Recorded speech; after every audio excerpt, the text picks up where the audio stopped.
Today we're going to be talking about if Portland, Oregon is a good place to live. There's been a lot of headline news saying that Portland is unsafe, Portland is seeing rampant crime, Portland is dangerous, Portland has done a lot to go backwards in the last few years. So today, as somebody that's lived in Portland for almost the entire life, I'm going to address how it's really been and go over all of the reasons I've decided to stay.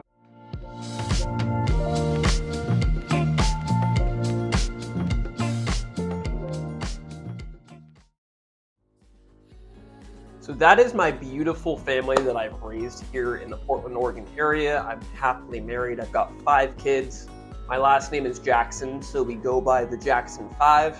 It's yet to be determined if we will be a hit band, but stay tuned because that might also be coming. But to cut to the chase here, today I'm going to go completely off script.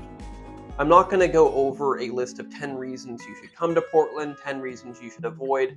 I'm just going to tell you how it's been living in Portland and whether or not I feel like it's safe for my family to be here. Portland has been a great place overall, but I am not going to hold the truth back. Now, if you're new here, I am a realtor in the Portland metro area. I'm licensed in Oregon and Washington. And if you're considering taking a trip up to the Portland area, feel free to drop a comment. There's a lot of people asking me about great places to visit, good hotels. So I'm more than happy to be your local guide. And if you're thinking about making a move and purchasing a home in our area, I've got a headhunters list that you can sign up for down below. Now, let's get into if Portland is a good place to live. Let's just first start by saying that good is kind of a relative term. And as somebody that, even though I've spent most of my time in the Portland metro area, I've been in the military in the National Guard. I'd served for 12 years. And so I've been around to a lot of places, not just places in America. I'm actually a foreign-born citizen. I was born in England, and I only got my American citizenship at the age of 19. So I know what it's like to live overseas. I know what it's like to live in different states. I've lived in 3 different states, and I've visited multiple states for more than a month at a time. I've been in San Antonio for 6 months, Maryland for 3 months at any given time, and this has all come with that military experience of always traveling. Now, I've been settled in the Portland market since 2001. It's where I've decided to plant roots and raise my kids. My wife and I are thriving in the Portland area, and we've lived in some, quite frankly, less than ideal places in Portland to raise a family, but that was still, we'll get to that later. Right now we live in the suburbs of Milwaukee, Oregon, but we have lived in Southeast Portland in multiple places, and we've also lived in Vancouver, Washington, so we really know what that was like too.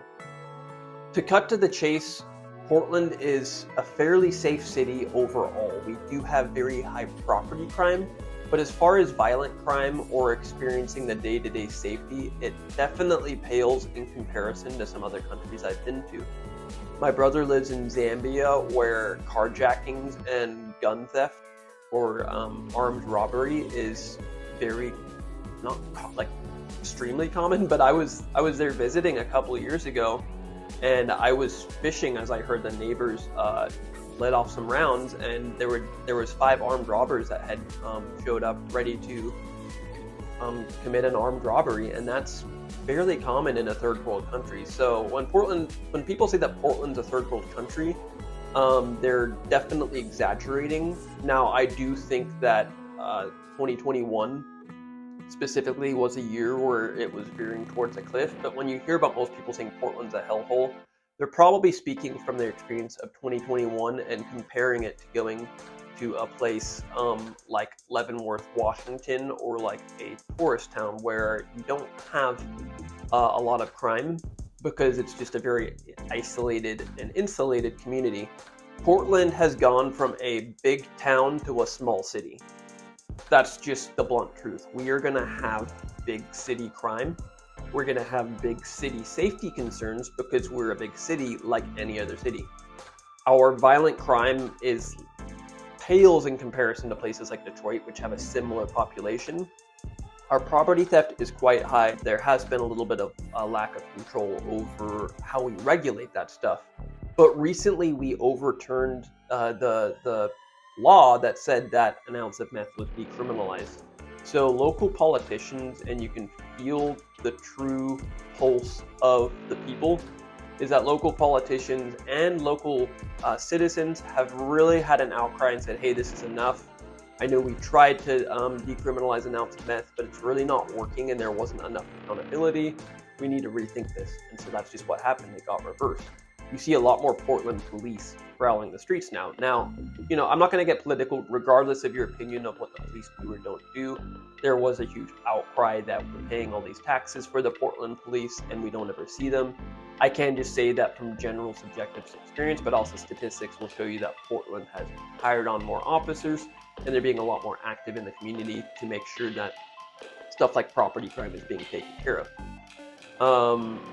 And on the back end of that, you've also noticed that homicides have gone way down. It spiked in 21. We broke a record set in the early 90s. It's now going down. You can see that the people like Rene Gonzalez, who was signed on as a city commissioner, is wanting to crack down and really get going on ensuring that we are making solid decisions for the community as a whole. So there's a lot of positive steps that are going towards making Portland a safer place, and I think that the outcry has been heard. I mean, people from across the country have heard Portland's a hellhole, and locals are kind of tired of hearing about it, quite frankly. Like, we don't want to be known as that, and I think that we, as a local community, have come together and just said, this is not what we want to be known for. We want to have people that visit from out of state that love their experience here, that you can travel and be safe. I would say that if you go downtown and you have a car full of stuff, like, don't just leave stuff out in blind sight, or like in public view. There's some common sense stuff about like lock your car up, make sure you know where you're parking. But like, there's a lot of suburbs. Like when I lived in Vancouver, I would leave my front door unlocked. I'm now living in Milwaukee. We leave our front door, like, my wife doesn't like it as much because she's a lot more safety concerned, but I've never had a reason to believe that leaving our house locked up. We will take preventative measures if we're leaving for a long time, but like leaving our door unlocked for like an hour as we go on a walk, we definitely don't think there's any inherent danger, even though we live right on the public walking trail. But we do take measures to just have safety in mind. But there's definitely a lot of communities in and around Portland where you will hear people say, like, yeah, I leave my front door unlocked. It's a very friendly area. So there's so many neighborhoods that actually fall to the wayside, and maybe you're from another state and you've only heard what headline news is saying. And I mean, the reality is that there are a lot of pockets and neighborhoods where you can be 100% safe. Our kids will go play out in the front street area and just have a blast. Now, I can't say that about the place that we moved from. We lived in Brentwood, Darlington. We live very close to 72nd, and just 10 streets over on 82nd and 122nd are known as kind of the more hot pockets for crime. Hot pockets. That doesn't make me hungry, but hot pockets for crime. So that needs to be. Can somebody? Is one of you is a comic book artist? Can you make like hot pockets that perform like heists? I don't know. Hot pockets for crime just has a certain ring to it, but distracting myself. To get back to the video and the main point of, is Portland a safe place to live? It just depends. I mean, every neighborhood has its seedy areas and places where you probably don't want to be raising kids, or at least sending them out on bikes unattended. We did have at the old place, a car go through at 80 miles an hour with a police in pursuit. He was drunk driving. That's just it was an area where we decided it was a great, for my wife and I, as we were engaged or getting married or younger, without kids, it was a great community and a great little pocket. Very walkable. Mount Scott Park was next to us. Grocery outlet just a half block away. We knew of a lot of young couples in that area that just, despite what was going on around them, I mean, it's a big city vibe. If you're from a big city, the big city vibe. it just, stuff happens. There's a lot happening beyond just the negatives. There's a lot of positive things happening as well. We're now in a slightly more sleepy community. You might have seen my video that I published about why we left Portland proper. We're in Milwaukee, and the kids can go out on their bikes. We're about a half mile from their school. And so we just feel really plugged into the local community. I'm hosting a booth at the Gladstone Community Festival this weekend, which has a kids parade. And just tons of activities that are happening. Like, we feel like there's pockets of Portland that just have a super old America feel of, like, you can go out and chat with your neighbors. You can have the kids go out and play. You can go on walks. And like I said, you can leave your door unlocked. There are so many pockets and communities outside of Portland proper, outside of downtown Portland, where, like, the news has really been limited to like a half square mile, when the general Portland area is really a great place to live. We have Westland and Lake Oswego are like ranked nationally as some of the safest places to live. But even then, like, where I live in Milwaukee is extremely safe from a national safety index.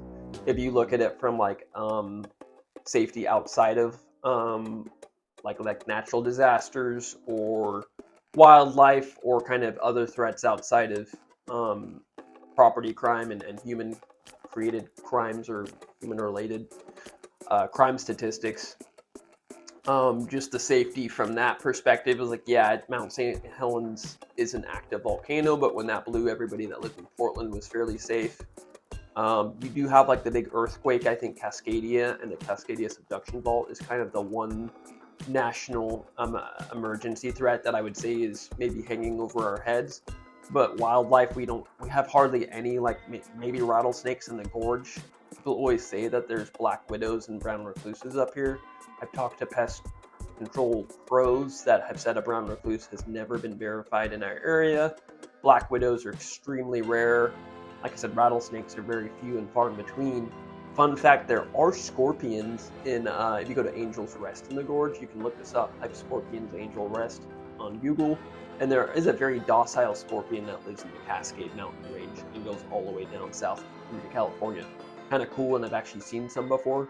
And by the way, if you're a subscriber or you're watching this and you want me to go into the Angel's Rest with a flashlight at night for one of my next videos and find some of those scorpions, I will do it. I mean, like I said, my brother lives in Zambia where they have deadly scorpions, and so these tame scorpions that we have here, I've found them before. I'll find them again. I found rubber boas on the same hike. I'm more than happy to make a video on that. I don't know what I'd title it. I really want to still make my channel focused on people that are thinking of moving up here. But if somebody wants to know about the scorpions just 40 minutes away, I'm more than happy to do a video on that. So yeah, that's just kind of my general, like I said, I'm going to go completely off script for this video, and I don't want to leave it too long here. I've got places to be and things to do. I've just really loved, though, living in the Portland area. Those are kind of just my unfiltered, unsolicited thoughts. And if you have any questions, drop a line below. Leave a comment. I think that's the dog beckoning to come in. Hello? What are you doing? It's a little note. I thought the dog was sniffing. But I mean, look. Would a daughter in a high-risk situation be drawing trees and a sky? Or would she be cowering under the couch saying, my dad put me in the worst city in the entire United States? No, it's just not true. We live in a wonderful area, despite what popular opinion of people that have never been here say. So, drink some water. Portland water is also safe to drink, despite what people say. And because I'm off script, this will end with me rambling. So we're going to shut it down before we get too far into the weeds. But of course, I'm happy to have these conversations with you individually. Feel free to shoot me a text, 503-957-7981. Give me a call. Drop me a line at timjacksonrealestate@gmail.com and let me know what you're looking for, what your concerns are, your specific, like, hey, we want to live on the west side, east side. Washington. We want to live down south near Wilsonville. Wilsonville's another great community, by the way. Like, whatever it is that you are bringing to the table, I'm here to have that discussion. You know, and this is all obviously a subjective experience. Some people have had their own experiences. Feel free to drop those in the comments below. Please don't just comment like I was in Portland 10 years ago and it sucks, but you can do that if you want. I mean, I'm probably not going to reply, or I'm just going to say cool story, bro. Because quite frankly, I've been downtown very frequently in the last, and downtown is like, sure, probably the most helter-skelter you're going to get. Yeah, I mean, don't live in fear, guys. Like, look at facts. Look at what's actually happening around you. Come yourself and look to see what's happening. Judge for yourself. If, you know, your car gets robbed because you left a $2 billion Apple Tesla hybrid watch in your car on the front seat with gold signs pointing to it, then I'm probably not going to say you're the smartest person. But subscribe to stay tuned. And I'm going to see you next week on next week's video. Watch this video next, and adios.